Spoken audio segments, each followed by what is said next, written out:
Otra de las noticias importantes que también hay que ponerle atención es lo que pasó con el anuncio de Tesla esta semana. Y le agradezco mucho a la subsecretaria de la Cancillería, Marta Delgado, y a la subsecretaria para Asuntos Multilaterales, que nos acompaña esta mañana. Subsecretaria, ¿cómo está? Buen día. Mario, mucho gusto en saludarte a ti y a tu auditorio. Pues primero felicidades, porque yo creo que esta es una buena noticia que todos tendríamos que valorar. Porque es una señal positiva que una inversión de ese tamaño se dé en nuestro país, por lo que es en sí misma y por la señal que manda a otros potenciales inversionistas interesados. Y le pregunto, pues, ¿cómo fue el trabajo y cuánto tiempo se llevó el trabajo, pues, de construir esto? Porque sabemos que siempre que hay una inversión así, pues hay una competencia entre diversos destinos para ver quién se la lleva, ¿no? Bueno, efectivamente, esta es la planta más grande del mundo de vehículos eléctricos. Va a producir más o menos 1 millón al año. Imagínate, en México se producen entre todas las armadoras eh, 2.4 millones de vehículos. Entonces sí es no solamente una inversión muy grande, sino una generación de empleos muy importante para el país y una confianza también de inversión extranjera a México. Entonces, fue un trabajo de muchos meses, de 14 meses, en donde más o menos pues empezamos detectando sus necesidades, analizando los requerimientos que estaban teniendo para poderles hacer una buena oferta de acuerdo con los pues las condiciones que necesitaban. Sobre todo ellos tenían intención de ponerse cerca de una zona metropolitana, de tener un predio grande habilitado para industria, y bueno, poco a poco fuimos decantando las posibilidades, y la empresa decidió finalmente establecerse en Santa Catarina, Nuevo León, con un apoyo también muy importante pues del gobierno del estado, del gobierno del municipio, para facilitarle sus procesos y sus trámites. Ok, subsecretaria, aquí hemos dicho que no se puede entender esta inversión sin entender que se inserta, pues, eh, en un ecosistema, digamos, en el que ya hay muchas empresas vinculadas con el sector automotriz. Eso implica que hay cadenas de suministro, que hay personas formadas para trabajar en este sector. ¿Qué tanto pesaron estos temas a la hora de la conversación con la empresa? Muchísimo. Las tres razones más importantes que desde mi punto de vista jugaron a favor de la instalación en México fueron, en primer lugar, el Tratado de Libre Comercio con Estados Unidos, pero no solo con Estados Unidos. El entramado de tratados que tiene México es muy importante porque ellos tienen importación de materias primas, y los vehículos van a ser para el mercado mexicano, pero también para exportar hacia América Latina y Europa. Entonces, estas condiciones eran muy favorables para la empresa. Segundo lugar, la gran ubicación de Santa Catarina, con un predio muy adecuado y a solo 6 horas de su siguiente planta en Austin, Texas. Imagínate qué dinamismo pueden tener ellos en su proveeduría para las dos plantas. Y finalmente lo que dices, muy sorprendente, porque casi la mitad de los ingenieros que trabajan en Tesla son mexicanos formados en México en ingeniería, y eso le pues atrajo mucho a la empresa poder continuar atrayendo el talento profesional de México. ¿Qué sigue, subsecretaria? Porque, digo, ahora está esta planta, que además veo que se está pensando que puede empezar a operar en 9 meses, lo cual es un tiempo muy corto para un proyecto de ese tamaño y de esta naturaleza. ¿Qué sigue y cómo están leyendo ustedes este tema del reacomodo de capitales, del llamado nearshoring, que tiene que ver, pues, con la pandemia y el manejo que hizo China de la pandemia con el cierre de muchas plantas, que tiene que ver con la relocalización de capitales en el contexto de temas como la guerra de Ucrania, pues, que genera incertidumbre para algunos sectores? ¿Cómo están percibiendo ustedes este ambiente desde la subsecretaría?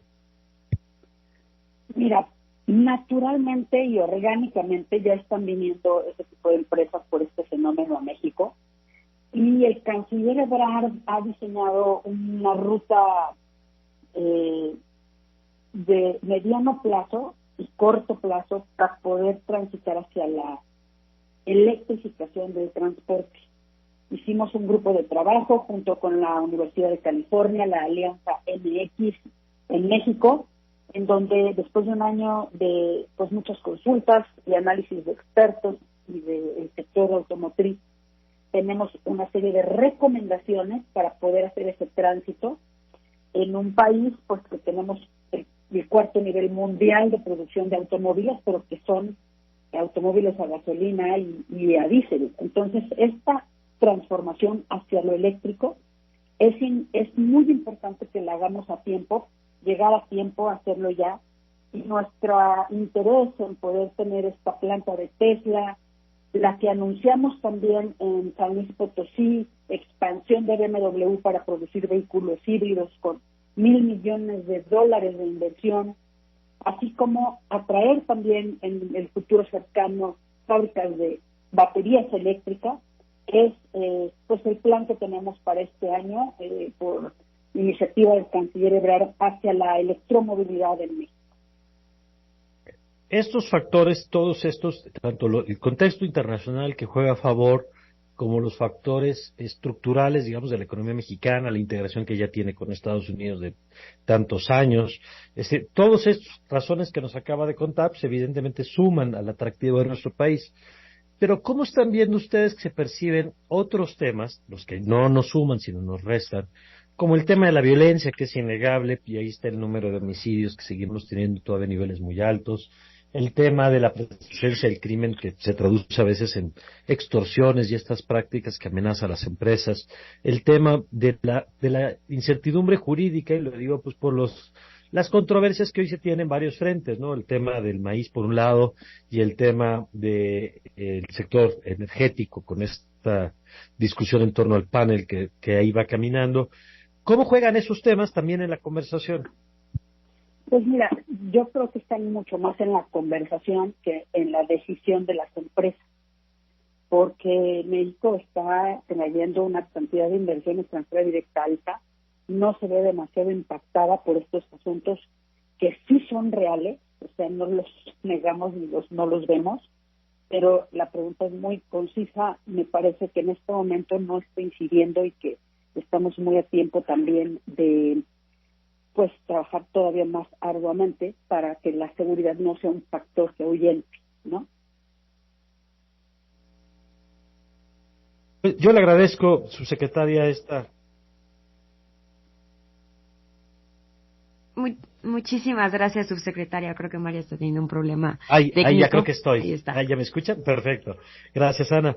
No, yo nada más quería agradecerle, subsecretaria, y pedirle que podamos seguir conversando sobre estos temas, porque primero, pues, yo creo que así como están pasando muchos temas en los que no podemos no estar de acuerdo sobre decisiones políticas, en este tema de las inversiones y de responder al momento que está viviendo el mundo, pues creo que tendríamos que tener un acuerdo y de que es una buena noticia esta llegada de inversiones, y desde un espacio como este, que involucra pues el futuro de los jóvenes, como ocurre en cualquier universidad, pues es relevante seguir sobre esta conversación, sobre cómo se ve a México, sobre cómo nos estamos vinculando con nuestros procesos económicos globales, y ojalá podamos seguir conversando. Siempre a tus órdenes. Muchísimas gracias por la oportunidad y bueno, sigamos conversando. Adelante, con mucho gusto. Gracias. Gracias, subsecretaria. Es Marta Delgado. Ella es la subsecretaria para Asuntos Multilaterales de la Secretaría de Relaciones Exteriores. Y bueno, pues sí, yo creo que es un proceso que va más allá incluso de este sexenio. Tiene que ver con cómo se están alineando los fenómenos y que tiene que ver con lo que se ha construido en el país del TLC para acá, y por supuesto sin quitarle mérito pues a los negociadores actuales, pero entender que son procesos que llevan mucho tiempo, ¿no? Mucho tiempo. Incluso estas inversiones no se hacen pensando en un sexenio, se están pensando en el largo plazo, y así hay que entenderlos como actores también, ¿no? Pero bueno, seguimos, querida Ana, cuando son las 8:47. Y justo sobre el tema, y como decimos, ya llevamos varios días hablando sobre Tesla en nuestro país, pero se han preguntado cuáles fueron los orígenes de esta importante empresa y cómo llegó a posicionarse a nivel mundial. Ernesto Osorio nos informa. Seguro se preguntará por qué tanto furor y tanto alboroto por la llegada de Tesla a México. Sencillo, porque se trata de la empresa automotriz número 1 en la producción de autos eléctricos a bajo costo en todo el mundo, y porque cada una de estas